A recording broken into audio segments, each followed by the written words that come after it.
आपको हम एकदम बताते हैं, सच पूछते हैं, बताते हैं आपको। देखिए, अगर आप इंटर तक दिल लगा के पढ़ाई किए रहते ना, इंटरमीडिएट तक, तो आज तो कितनों खतरनाक मंगरैला की तरह भी अगर तुम काला है ना, सरकारी नौकरी हो जाएगा कि देश का प्रधानमंत्री उनको फोन कर रहा है।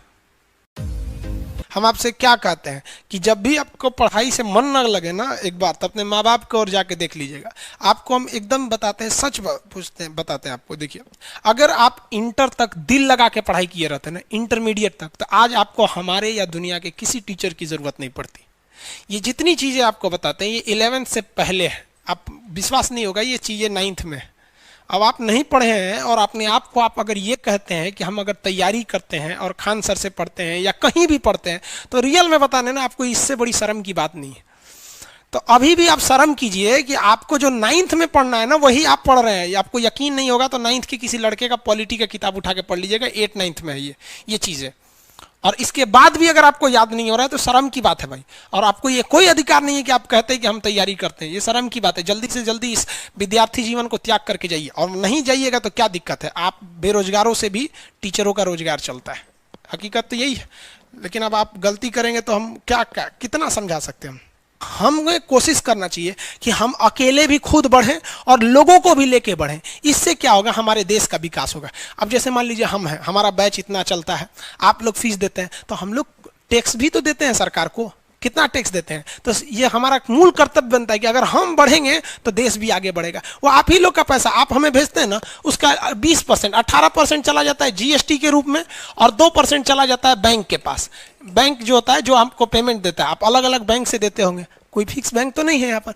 तो सोचिए ये 20% तो ऐसे चला गया। अब इसके बाद जो बचा वही मेरा इनकम है, ये मेरा इनकम ही नहीं है। ये 20% मेरा इनकम नहीं है, तो ये 100% में से घटा दीजिए, ये 20% मेरा इनकम नहीं है।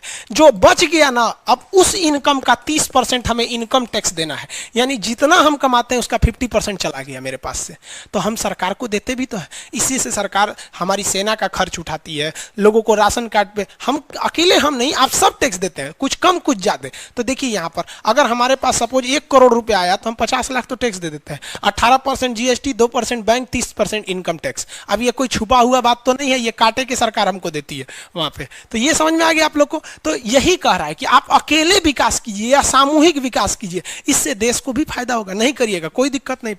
एपीजे अब्दुल कलाम कॉलेज में पढ़ा रहे थे, अचानक फोन किए अटल बिहारी वाजपेयी कि कलाम साहब 5 मिनट समय है, आप हमें आपसे बात करना है।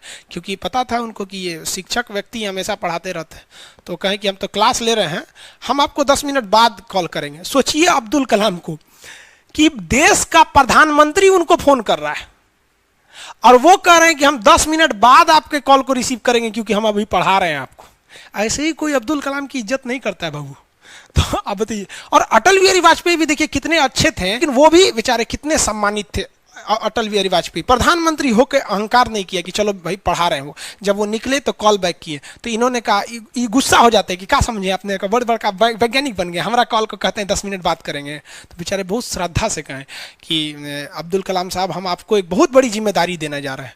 तो पूछे क्या कहना चाहे, तो हम आपको राष्ट्रपति बनाने जा रहे हैं। तो अब्दुल कलाम कह रहे हैं हम आज मुखिया का चुनाव ना लड़े हैं, आप हमारा राष्ट्रपति बना रहे हैं। तो उन्होंने कहा कि देखिए इसमें ज़्यादा कुछ करना नहीं है, बाकी तो आपको पता ही है कि राष्ट्रपति जो है वो क्या चीज़ होते हैं भैया, कार्यपालिका के क्या होते हैं, वास्तविक तो होते नहीं, औपचारिक प्रधान होते हैं। हम आपको बनाते हैं, आप इस जिम्मेदारी को स्वीकार कीजिए। तो कहे कि हम वोट नहीं मांग सकते हैं। जिंदगी भर हमने पढ़ा, अध्ययन और अध्यापन का काम किया, हमसे ये होगा ही नहीं कि घूम घूम के लोकसभा के लोगों को कहें हमारा वोट दीजिए, राज्यसभा हमारा वोट दीजिए, विधानसभा हमारा वोट दीजिए, हमरा से ना हो। तो अटल बिहारी वाजपेयी ने कहा था कि आप विश्वास कीजिए मुझ पर, मेरी उम्र हो गई 70 साल राजनीति करते करते, आपको एक बार भी प्रचार की जरूरत नहीं पड़ेगी, आप एकदम बहुमत से जीतेंगे। और वही हुआ भी। आज भी अगर राष्ट्रपति अब आज भी अगर अटल बिहारी वाजपेयी आ जाए पृथ्वी पर दोबारा और एपीजे अब्दुल कलाम आ जाए, फिर वोट दे देगा आदमी। क्योंकि हम लोग वो खुशनसीब से हैं जिन्होंने एक साथ राष्ट्रपति के रूप में इतने योग्य अटल बिहारी वाजपेयी और इतने योग्य राष्ट्रपति और प्रधानमंत्री दोनों देखा। देख बाबू तुमको बताते हैं, तो कितनों खतरनाक, मंगरैला की तरह भी अगर तुम काला है ना और सरकारी नौकरी हो जाएगा तो तुमको आलिया भट्ट जैसी लड़की मिलेगी। आज भी यहाँ पर महिलाओं की शादी उनके माँ बाप ना लड़के की हैसियत देख के कर देते हैं, न कि लड़का कैसा है, उस लड़की को खुश रखेगा या नहीं, ये कोई नहीं देखता है। लड़कियों को बहुत भुगतना पड़ता है, इसलिए लड़कियों को भी कहते हैं नौकरी हो जाएगा तो ठीक है ना, तो बेलना चौकी लेके झूलते रहियो।